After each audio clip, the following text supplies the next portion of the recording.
வணக்கம். அதாவது என்கிட்ட படித்த பொண்ணு, லோயர் முடித்த பொண்ணு. அவங்க போன மாதம் கிளாஸுக்கு வந்தாங்க. நல்லா அடிப்பாங்க, நல்லா ப்ராக்டிஸ் எடுப்பாங்க.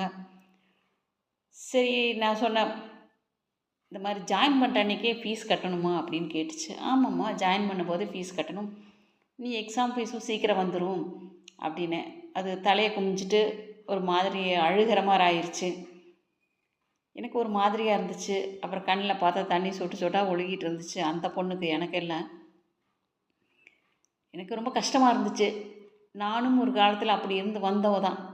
கஷ்டப்பட்டு வேதனைப்பட்டு எப்படியாவது ஒரு ஒரு துளி கிடைக்காதா, எப்படியாவது நம்ம ஒரு துரும்பு கிடைக்காதா, நம்ம எப்படியாவது வாழ்க்கையில் முன்னுக்கு வரணும் அப்படிங்கிற மாதிரி தான் நானும் ஒரு காலத்தில் துடிச்சிட்டு இருந்தேன். எனக்கு உண்மையாகவே ரொம்ப கஷ்டமாக இருந்துச்சு.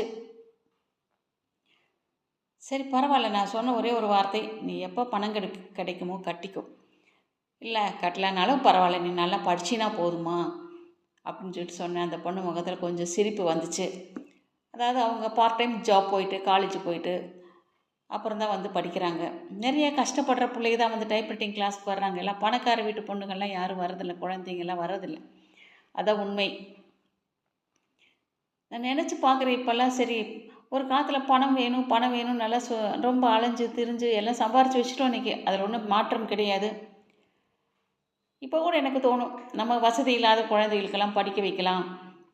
நம்மளால் காலேஜ் படிப்பெல்லாம் படிக்க வைக்க முடியாது, நம்மளால் டைப்ரைட்டிங் நம்ம சம்பந்தமான இதெல்லாம் பண்ணலாம். அப்படியே ரொம்பவுமே வசதி இல்லைன்னா நம்ம ஸ்கூல் பிள்ளைகளுக்கு கொடுக்கலாம், நம்மளால் முடிஞ்சதை கொடுக்கலாம். காலேஜ் பசங்களுக்கு பிள்ளைகளுக்கு கொடுக்கலாம், அந்த மாதிரிலாம் கொடுக்கலாம். அதில் ஒன்றும் தப்பொன்றும் கிடையாது.